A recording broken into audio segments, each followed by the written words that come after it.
সুপ্রিয় দর্শক মণ্ডলী, আজকের সংবাদপত্রে আপনাদের সবাইকে স্বাগত জানাচ্ছি। দর্শক মণ্ডলী, আমাদের সঙ্গে রয়েছেন ডক্টর বদিউল আলম মজুমদার। স্বাগত মজুমদার ভাই আপনাকে। শিরোনাম দেখে নিচ্ছি। দৈনিক ইত্তেফাকের শিরোনাম যে যুদ্ধবিরতি নিয়ে আলোচনার আগে গাজায় বড় হামলা ইসরায়েলের, জুলাই গণ অভ্যুত্থানের বর্ষপূর্তি, ৩৬ দিনের কর্মসূচি শুরু আজ। মানবজমিন এক বছরও হয়নি শহীদ ও আহতদের চূড়ান্ত তালিকা, ইউনুস রুবিও ফোনালাপ, শুল্ক সংস্কার ও নির্বাচন নিয়ে আলোচনা। আমার দেশ রিজার্ভ চুরির 5 ক্রিমিনাল, স্বৈরশাসনের অবসানে অভূতপূর্ব গণজাগরণ। কালবেলা দুদকের জালে তানবীর সহ 36 প্রেস মালিক, 6.5 লাখে পূর্বাচলে 10 কাঠার প্লট নেন বিচারপতি খায়রুল। দেশ রূপান্তর, বহুমুখী চাপে ব্যবসায়ীরা, বর্ষপূর্তিতে আজ থেকে নানা কর্মসূচি। খবরের কাগজ জুলাই সনদ, সংকট কোথায়? বেরোবির সাবেক ভিসি সহ পলাতক 26 জনকে গ্রেপ্তারের নির্দেশ। দিনকাল জুলাই আগস্ট গণ অভ্যুত্থানের বর্ষপূর্তিতে মাসব্যাপী বিএনপির কর্মসূচি শুরু। পিআর পদ্ধতিতে নির্বাচন বাংলাদেশের রাজনৈতিক বাস্তবতা। করতোয়া আওয়ামী লীগের দুঃশাসন, পতনের সূচনার দিন আজ, তারেক রহমানের প্রত্যাবর্তনের অপেক্ষা। শিরোনামে পয়লা জুলাই, জুলাইতে 36 জুলাই যেটাকে বলে গণ অভ্যুত্থান যেটাতে হয়েছিল, সেই গণ অভ্যুত্থানের বার্ষিকী। আজ থেকে কর্মসূচি শুরু এবং লাগাতার কর্মসূচি চলবে। আপনি প্রেক্ষাপট জানেন, আপনি কীভাবে দেখছেন? আমি দেখছি এটা আমাদেরকে আবার স্মরণ করিয়ে দেওয়ার সুযোগ সৃষ্টি হচ্ছে পুরো দেশবাসীকে, যে কী প্রেক্ষাপটে জুলাই অভ্যুত্থান ঘটেছিল এবং এর তাৎপর্য, এবং এই জুলাই অভ্যুত্থান থেকে কী শিক্ষা আমরা নিতে পারি। যদি এখান থেকে যদি শিক্ষা না নেই তাহলে তার কী পরিণতি হতে পারে।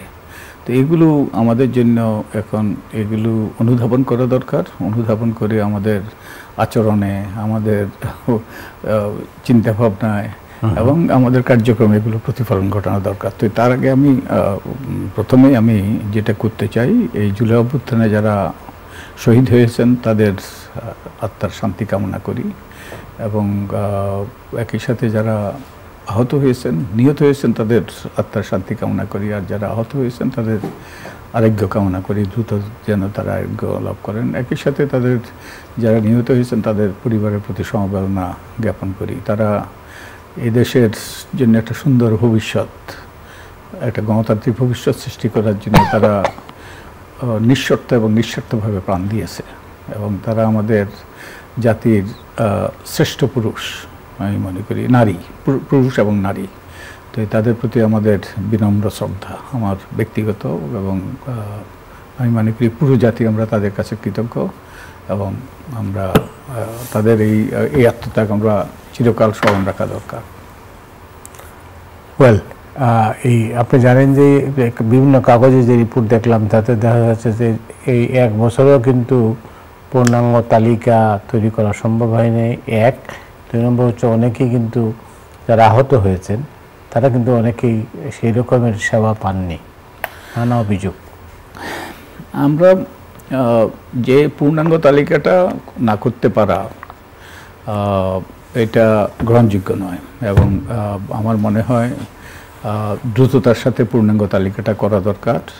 এবং আমরা আজকে একটা প্রধান উপদেষ্টার সাথে আমরা একটা মিটিংয়ে ছিলাম, সেখানে আলোচনা হয়েছে যে তাদেরকে যে অনেককে সহায়তা করা, আর্থিকভাবে সহায়তা করা, চিকিৎসা করার ব্যাপারে অনেক অগ্রগতি হয়েছে। প্রায় সবাইকে যাদেরকে চিহ্নিত করা গিয়েছে তাদেরকে সহায়তা প্রদান করা হয়েছে, এবং অনেককে চিকিৎসার জন্য বাইরেও প্রেরণ করা হয়েছে। তো এটা ইতিবাচক। তো কিন্তু বাকি সবাইকে চিহ্নিত করা দরকার, চিহ্নিত করে তাদেরকে সহায়তা করা দরকার, তাদের পাশে দাঁড়ানো দরকার। এটা আমাদের কর্তব্য, আমাদের দায়িত্ব, আমরা যারা বেঁচে আছি। এবং এই ব্যক্তিরা যারা প্রাণ দিয়েছে, এই স্বৈরাচার হাসিনার বিরুদ্ধে বহুদিন থেকে যে বিভিন্নভাবে প্রতিবাদ, তারপর বিভিন্ন আন্দোলন হয়েছে, এবং আমরাও করেছি, রাজনৈতিক দলগুলোও করেছে, গণমাধ্যমও করেছে, কেউ গণমাধ্যমের আপনার মতো ব্যক্তিরা। কিন্তু আমরা স্বৈরাচারকে বিতাড়িত করতে পারিনি, কারণ এই তরুণরা যেটা পেরেছে এবং সাধারণ মানুষ যেটা পেরেছে তা আমরা পারিনি। তারা বুক পেতে দিয়েছে বন্দুকের সামনে। আমরা কিন্তু সেই পর্যায়ে যেতে পারি নাই, আমাদের রাজনৈতিক দলগুলো সেই পর্যায়ে যেতে পারি নাই। এই যে আত্মত্যাগ এবং এই যে সাহসিকতা, এটাই কিন্তু এই আমাদের স্মরণীয়, আমাদের জন্য স্মরণ রাখা প্রয়োজন। এবং তাই তাদের প্রতি আমাদের শুধু কৃতজ্ঞতা আমাদের প্রদর্শন করলেই হবে না, তাদের পরিবারকে, যাদেরকে তারা রেখে গিয়েছে, তাদের পাশে দাঁড়ানো আমাদের কর্তব্য। অন্য প্রসঙ্গে যাই, এই গণ অভ্যুত্থানের চেতনা থেকেই কিন্তু আগামী দিনের রাজনৈতিক, বিশেষ করে নির্বাচনের সব কিছুই সাজানো হচ্ছে। আর এই নির্বাচনের এখন বিভিন্ন রাজনৈতিক দলের যে মতৈক্য হয়নি বিভিন্ন বিষয়ে, অনৈক্য আছে, সেই অনৈক্য থেকে আপনারা ঐক্যমত তৈরি করার চেষ্টা করছেন। সেটা কি মানে কতদূর হলো? এটা আমরা যে সরকার গঠনের পর আমাদের প্রধান উপদেষ্টার নেতৃত্বে ওনার উদ্যোগে 11টা সংস্কার কমিশন গঠিত হয়। তার মধ্যে প্রথম 6টা সংস্কার কমিশনের যারা প্রধান, আমি তার মধ্যে একজন ছিলাম, তাদেরকে নিয়ে একটা ঐক্যমত্য কমিশন গঠিত হয়েছে। ঐক্যমত্য কমিশনের উদ্যোগে আমরা প্রথম দফা রাজনৈতিক দলের সাথে আলোচনা করেছি, এখন দ্বিতীয় দফা আলোচনা চলছে। তো আমরা এই যে প্রথম 6টা সংস্কার কমিশন, নির্বাচন ব্যবস্থা সংস্কার কমিশন, সংবিধান সংস্কার কমিশন, এরকম 6টা সংস্কার কমিশন, গুরুত্বপূর্ণ সংস্কার কমিশন, তো এগুলোর গুরুত্বপূর্ণ যে সুপারিশগুলো, এগুলো নিয়ে আমরা রাজনৈতিক দলের কাছে প্রেরণ করেছি, তাদের মতামত নিয়েছি, লিখিত মতামত নিয়েছি, এবং তার ভিত্তিতে প্রথম দফা আলোচনা হয়েছে। এখন দ্বিতীয় দফা আমরা বসছি সবার সাথে। আগে আমরা দলের সাথে ভিন্ন ভিন্নভাবে বসেছি। এখন এর উদ্দেশ্য, এবং এই সংস্কারগুলোকে দুইভাবে ভাগ করা যায়। কতগুলো সংস্কার যেগুলো অধ্যাদেশের মাধ্যমে কিংবা নির্বাহী আদেশে বাস্তবায়ন করা যায়। আমরা আমাদের কমিশনগুলো, আগে যে 6টা সংস্কার কমিশন আমরা চিহ্নিত করে দিয়েছি যে কোনগুলো অধ্যাদেশের মাধ্যমে এবং নির্বাহী আদেশে এগুলো বাস্তবায়ন করা যায়। এগুলো সরকার বিবেচনা করছে, আমি আশা করি দ্রুত এগুলো বাস্তবায়িত হবে। এগুলো রাজনৈতিক দলের এগুলোতে বিরোধিতা করার যৌক্তিকতা খুব কম, নাই বললেই চলে, এবং এগুলোতে সংবিধান সংশোধন করতে হবে না, তাই সরকার অধ্যাদেশের মাধ্যমে নির্বাহী আদেশে এগুলো বাস্তবায়ন করতে পারে। আর কতগুলো সংস্কার যেগুলো মৌলিক সংস্কার এবং যেগুলোর জন্য সংবিধান সংশোধন দরকার এবং যেগুলোতে রাজনৈতিক দলের মতৈক্য দরকার, তো সেগুলো নিয়ে আমরা প্রথম দফা আলোচনা করেছি, এখন দ্বিতীয় দফা আমরা আলোচনা করছি। তো আমরা কিছু কিছু ক্ষেত্রে এর মধ্যে ঐক্যমত সৃষ্টি হয়েছে, যেমন সংবিধানের 70 অনুচ্ছেদ ব্যাপারে এখানে মোটামুটি মতৈক্য সৃষ্টি হয়েছে। তারপর আরেকটা ক্ষেত্রে মতৈক্য সৃষ্টি হয়েছে সংসদের কতগুলো স্থায়ী কমিটি, এগুলো সভাপতি পদ বিরোধী দলকে দেওয়ার।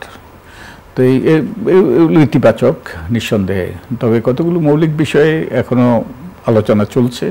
তো আমরা আশাবাদী যে আমরা আমাদের এই শহীদদের রক্ত বৃথা যেতে দেব না। আমরা রক্তের উপর দাঁড়িয়ে আছি এবং তারা রক্ত দিয়েছে একটা সুন্দর বাংলাদেশ সৃষ্টি করার জন্য। আপনারা তো বলেছেন যেটুকু ঐক্যমত্য হবে ওইগুলো আমরা বলে যাব, আর বাকিগুলো তো আমরা অবশ্যই আমরা ওই যে আনুষ্ঠানিকভাবে আলোচনা করছি, অনানুষ্ঠানিকভাবে আমরা আলাপ আলোচনা করছি, এবং আলাপ আলোচনা করে, এবং মতৈক্য হওয়া স্বাভাবিক, কারণ এই দলগুলোর মধ্যে মতপথের ভিন্নতা আছে।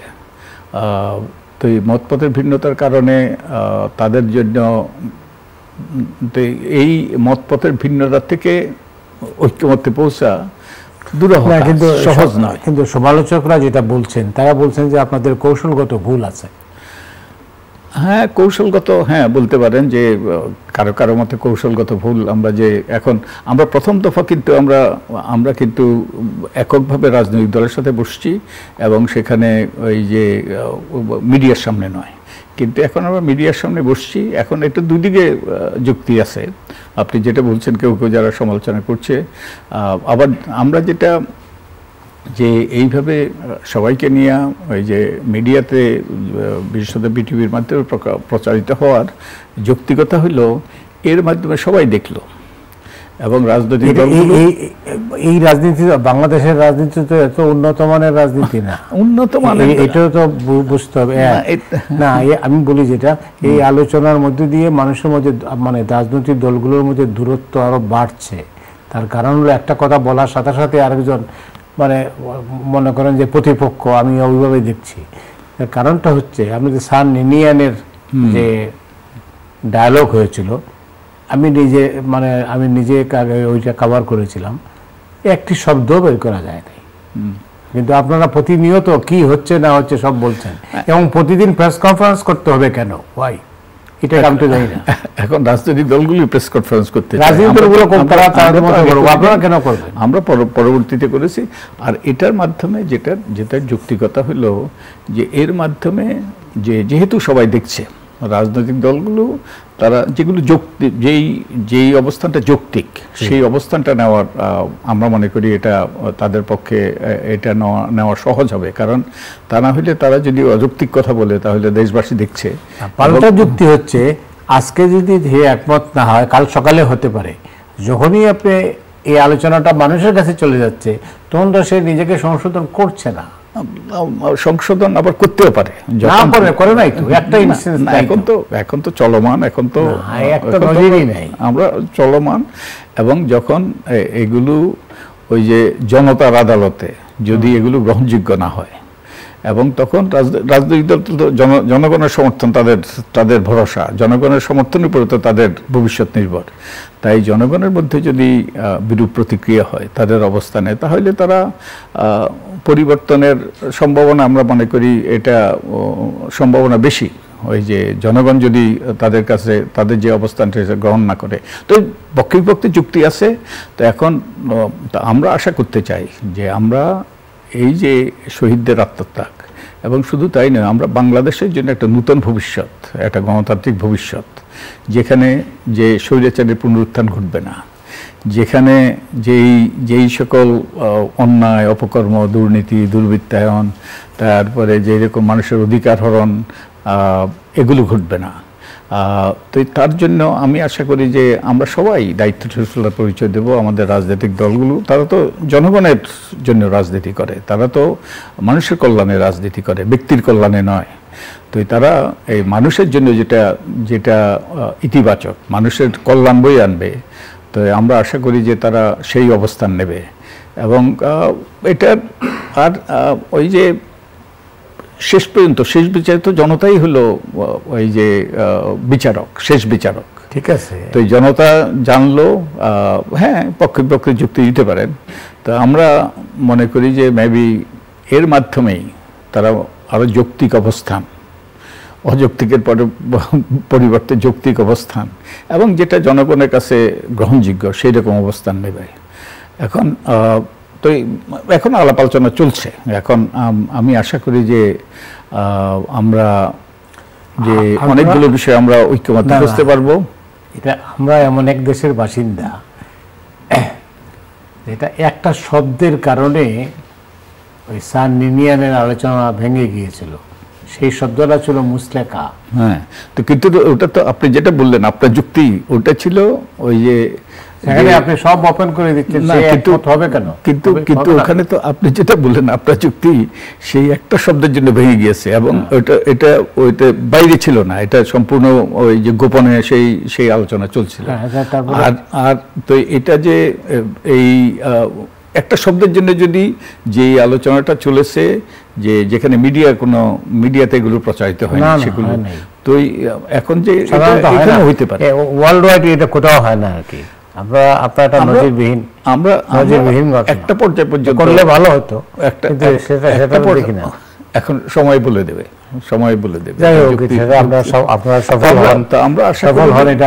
আমরা অবশ্যই আমরা সফল হই, আমরা চাই, এবং এটা জাতির জন্য, এটা আমাদের ব্যক্তিগত নয়, এটা কোনো দলের জন্য নয়, পুরো জাতির জন্য। একটা গণতান্ত্রিক ভবিষ্যৎ, একটা সুষ্ঠু নির্বাচন, আমাদের ভোটাধিকার প্রতিষ্ঠা। 70 সন থেকে কিন্তু এখন পর্যন্ত একই আলোচনা,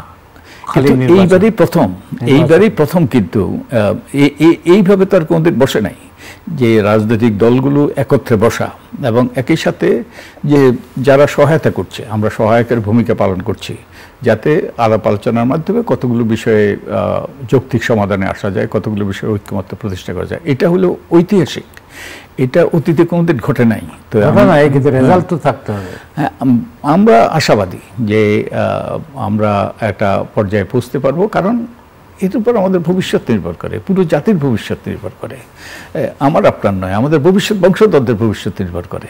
এবং আমরা যেই করুণ অভিজ্ঞতা আমাদের 15-16 বছরের, আমরা কি এর পুনরাবৃত্তি চাই? আমরা কি চাই যে আবারও অনেকের প্রাণহানি ঘটুক, আবারও এরকম একটা অভ্যুত্থান ঘটুক? আমরা কেউ চাই না, আমি নিশ্চিত আমাদের রাজনীতিবিদরাও চান না। তো আমি বিশ্বাস করতে চাই যে ওই যে শেষ বিচারে যে জনকল্যাণ হবে সিদ্ধান্ত গ্রহণের এই যে সবচেয়ে গুরুত্বপূর্ণ যৌক্তিকতা, এবং জনকল্যাণের জন্যই করা হবে, মানুষের কল্যাণের জন্যই করা হবে। অন্য প্রসঙ্গে যাই। জি, পিআর পদ্ধতি নিয়ে আপনাদের কমিশনের কিটা কি, আপনাদের মানে আপনার অবস্থানটা কি? পিআর পদ্ধতি আমরা যেটা প্রস্তাব করেছি, পিআর পদ্ধতি মানে এই যে আনুপাতিক প্রতিনিধিত্ব। পিআর পদ্ধতি আমরা প্রস্তাব করেছি উচ্চকক্ষের আমাদের এখন যে সংসদ আছে ওইটাকে নিম্নকক্ষ যদি ধরা হয়, একটা উচ্চকক্ষ 100 জনের নিয়ে এই উচ্চকক্ষ গড়তে হবে এবং সেখানে আনুপাতিক প্রতিনিধিত্ব। এখন যেটা হয় আমাদের নিম্নকক্ষে, এটা হলো আসন ভিত্তিক, প্রত্যেকটা আসনের জন্য নির্বাচন হয়। আর পিআর পদ্ধতিতে যেটা প্রস্তাব সেটা হলো যে সবগুলো রাজনৈতিক দল যেই ভোটের অনুপাত, কেউ যদি 30% ভোট পাবে তাহলে উচ্চকক্ষ যদি 100 জনের হয় তারা 30টা সিট পাবে। কেউ যদি 1% ভোট পায় তা সেই দল একটা ভোট পাবে, একজন প্রতিনিধি পাবে। কেউ যদি 40% ভোট পায় যে নিম্নকক্ষে, তাহলে 40টা আসন পাবে। তো এইভাবে 100টা আসন নিয়ে আমাদের উচ্চকক্ষ হবে এবং এটাই পিআর পদ্ধতি। যদিও কিছু কিছু দল বলছে যে এটা হবে নিম্নকক্ষে যেই তাদের আসন সংখ্যা সেই অনুপাতে, তো তাহলে নিম্নকক্ষের আসন সংখ্যাও সেই অনুপাতে হলে কিন্তু উচ্চকক্ষটা রাখার কোনো যৌক্তিকতাই নেই, কারণ ওটা নিম্নকক্ষেরই একটা ওই যে রেপ্লিকা হবে একটা, এই যে তো ওটার যৌক্তিকতা নাই। তাই পিআর পদ্ধতি, সত্যিকার পিআর পদ্ধতি ভোটের অনুপাতে হওয়া দরকার। আর এই যে এইটা কেন এটার অনেকগুলো যুক্তি আছে। একটা যুক্তি হলো যে এর মাধ্যমে বৈচিত্র্য, যে এখন আমাদের যে সংসদ, এই সংসদে রাজনীতিবিদরা এবং এখন তো ব্যবসায়ীর আধিক্য, আমাদের অতীতে ব্যবসায়ীর আধিক্য ছিল, তো আমাদের সংসদে যে সমাজের সকল স্তরের প্রতিনিধি, যেমন একটা প্রস্তাব আছে যে 100 জনের মধ্যে 50% হবে দলীয় আর 50% নির্দলীয়। দলগুলোই মনোনয়ন দেবে, কিন্তু দলের যারা সদস্য নয় তাদের থেকে মনোনয়ন দেবে। তো সমাজের বিভিন্ন স্তরে, যেমন আপনার মতো ব্যক্তি, তারপরে বিজ্ঞানী, তারপরে সাংস্কৃতিক কর্মী, তারপরে সমাজের এই যে যারা বঞ্চিত জনগোষ্ঠী, নারী পুরুষ, বিভিন্ন ধর্মাবলম্বী, এই সবাইকে নিয়ে সংসদ হবে, যাতে যে রাষ্ট্রটা আমাদের সকলেরই যাতে প্রতিনিধিত্ব থাকে, সকলেরই যাতে মতামত সেখানে প্রতিফলিত হয়। আর এখানে ওই যে এখন বর্তমান আসনভিত্তিক পদ্ধতিতে যেটা হবে সেটা হলো, যেটা হয় সেটাতে এই যে ছোট দলগুলোর কোনো, আপনি 10% ভোট পেয়েও হয়তো একটা আসনও পাবেন না, কিন্তু আপনি 10% যদি ভোট পান তাহলে কিন্তু আপনি উচ্চকক্ষে 100টার মধ্যে 10টা আসন পাবেন। এবং তাই ওই যে প্রতিনিধিত্ব আরো ব্রড বেসড হবে। আর আরেকটা হলো, যেহেতু এই যে উচ্চকক্ষটা নিম্নকক্ষের অনুরূপ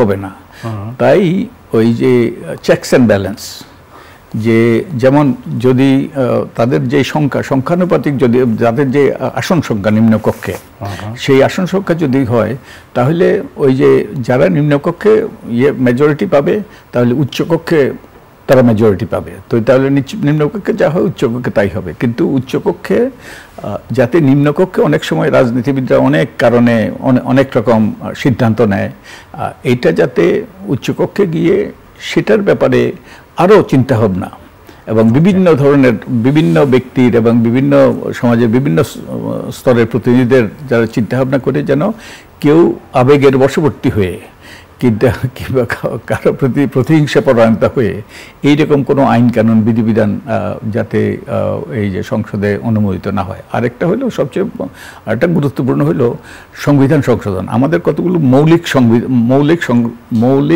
সংস্কার দরকার, অনেকগুলো সংস্কার প্রস্তাব আছে। 3টা মৌলিক সংস্কার দরকার। একটা মৌলিক সংস্কার হলো সংবিধান যেন কথায় কথায় যেন বদলানো না যায়, সংশোধন করা না যায়, যেটা যেমন 75 সংশোধনী পাশ করে ফেলছে একতরফা হবে। যে উচ্চকক্ষ যদি সংখ্যানুপাতিক হয় তাহলে নিম্নকক্ষে যাদের মেজরিটি তারা উচ্চকক্ষে মেজরিটি নাও হতে পারে। তাই আলাপ আলোচনা করতে হবে যে তাহলে আমাদের ডেলিবারেটিভ ডেমোক্রেসি যে শুধু ওই কেউ চাপিয়ে দেওয়া নয় যে সংখ্যাগরিষ্ঠতার ভিত্তিতে, তো সংবিধান সংশোধনটা সহজ হবে না। সংবিধান সংশোধন দরকার কিন্তু ঐক্যমত্যের ভিত্তিতে, কারণ সংবিধানটা হলো ওই যে উইল অফ দ্য পিপল, জনগণের মতামতের প্রতিফলন। তাই ওই যে সর্বস্তরের জনগণ, সর্বস্তরের প্রতিনিধি, এদের মতামতের ভিত্তি যাতে হয়। তো একটা মৌলিক সংস্কার হলো সংবিধান সংস্কার যেন ওই যে কথায় কথায় না করা যায়, সহজে না করা যায়। আরেকটা মৌলিক সংস্কার হলো যে প্রধানমন্ত্রীর ক্ষমতা সীমিত করা। এখন ওই যে প্রয়াত আকবর আলী খান বলছে আমাদের প্রধানমন্ত্রী হলো যেই মোগল সম্রাটদের কিংবা রাশিয়ান জাতদের থেকে বেশি ক্ষমতাধর। কারণ একদিকে প্রধানমন্ত্রী, আরেকদিকে সংসদের নেতা, আরেকদিকে হলো তারা যে দলীয় প্রধান, এবং এই যে কম্বিনেশনটা এটা ভয়ানক।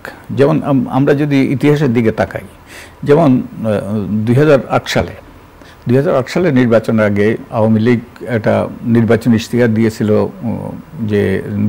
যে দিন বদলের সনদ, তার দিন বদল করে ফেলবে। যদিও দিন বদল হয়নি, রাত থেকে দিন হয় না, দিন থেকে রাত হয়েছে দুর্ভাগ্যবশত। তো এটা ছিল দলের অঙ্গীকার এবং দলের ওটা বলতে পারেন অলিখিত চুক্তি জনগণের কাছে, এবং এই চুক্তির ভিত্তিতে তারা কিন্তু নির্বাচনে অংশগ্রহণ করেছে। নির্বাচনে অংশগ্রহণ করে তারা যে এই চুক্তিটা করেছে যে তারা যদি নির্বাচনে অংশগ্রহণ করে নির্বাচনে জিতে আসে তারা এগুলো বাস্তবায়ন করে, দিন বদলের সনদ। তো তাহলে তারা জিতলো, আওয়ামী লীগ জিতলো, এবং আওয়ামী লীগ জিতার পরে যে শেখ হাসিনার নেতৃত্বে যে মন্ত্রিসভা হলো তাদের দায়িত্বটা কি ছিল? তাদের দায়িত্বটা ছিল এই দিন বদলের সনদটাকে বাস্তবায়ন করা, কারণ ওটাই ছিল দলের অঙ্গীকার। আর দলের দায়িত্ব কি ছিল? দলের দায়িত্ব হওয়া উচিত ছিল যে এই অঙ্গীকারগুলো, এই দিন বদলের সনদটা যেন বাস্তবায়ন করে, এবং ওই প্রধানমন্ত্রীকে এবং মন্ত্রী পরিষদে কাঠগড়ায় দাঁড় করানো। কিন্তু যেহেতু একই ব্যক্তি প্রধানমন্ত্রী এবং দলের প্রধান, তাই ওটা সম্ভবপর হয় না। এবং অনেক দেশে কিন্তু এই যে দলের প্রধান আর প্রধানমন্ত্রী, যেমন আমাদের প্রতিবেশী ভারতেও না। তো এটা একটা মৌলিক সংস্কার। আরেকটা মৌলিক সংস্কার হইল যে আমাদের এই যে নির্বাচনী ব্যবস্থাটা ধ্বংস করা হয়েছে এবং অনেকগুলো প্রতিষ্ঠানকে চরম দলীয়করণ করা হয়েছে, অকার্যকর করে ফেলা হয়েছে। এগুলো করা হয়ে অনেকগুলো কারণের মধ্যে একটা বড় কারণ হলো নিয়োগ, যে তাদেরকে দলীয় ব্যক্তিদেরকে নিয়োগ দেওয়া হয়েছে। তো আমরা যেটা প্রস্তাব করছি যে একটা নিয়োগ কমিটি যেটা সংবিধানে থাকবে, আইন করে নয়, আইন হলে আইন তো বদলাইতে পারে, সংবিধানে থাকবে। যেমন নির্বাচন কমিশনে যে নিয়োগ হবে একটা, সেখানে রাষ্ট্রপতি কিংবা তার প্রতিনিধি, প্রধানমন্ত্রী, বিরোধী দলের নেত্রী, তারপরে এই ধরনের প্রধান বিচারপতি প্রতিনিধি, এই ধরনের, তারপরে সংসদের স্পিকার, উচ্চকক্ষের নিম্নকক্ষের, এরা একত্রে বসে এই বিভিন্ন প্রতিষ্ঠানে, সাংবিধানিক প্রতিষ্ঠান যেমন নির্বাচন কমিশন, তারপরে যেমন এই যে দুর্নীতি দমন কমিশন, যদিও এটা সাংবিধানিক কমিশন নয়, এরকম গুরুত্বপূর্ণ প্রতিষ্ঠানগুলোতে নিয়োগ দেবে যাতে দলীয় ব্যক্তিরা নিয়োগ না পান। এই যে এগুলোই হলো মৌলিক সংস্কার। এগুলো ব্যাপারে আমরা যদি ওই যে ঐক্যমত না হতে পারি তাহলে কিন্তু আমাদের ওই যে ভবিষ্যৎ কিন্তু আমরা ঝুঁকির মধ্যে থেকে যাব। দেখা যাক আপনার ঝুঁকিপূর্ণ যাতে না থাকেন সেই ব্যবস্থা যাতে এটা নির্ভর করতেছে রাজনীতিবিদদের উপর। অবশ্যই অবশ্যই। অনেক ধন্যবাদ। আমি আশা করি যে রাজনীতিবিদরাও জনগণের কল্যাণে রাজনীতি করে, তাই জনগণের কল্যাণেই তারা সিদ্ধান্ত নেবেন। অনেক ধন্যবাদ আপনাকে। আপনাকেও ধন্যবাদ। দর্শক মণ্ডলী, আজ পর্যন্তই। আপনার সময় ভালো থাকুন। শুভরাত্রি।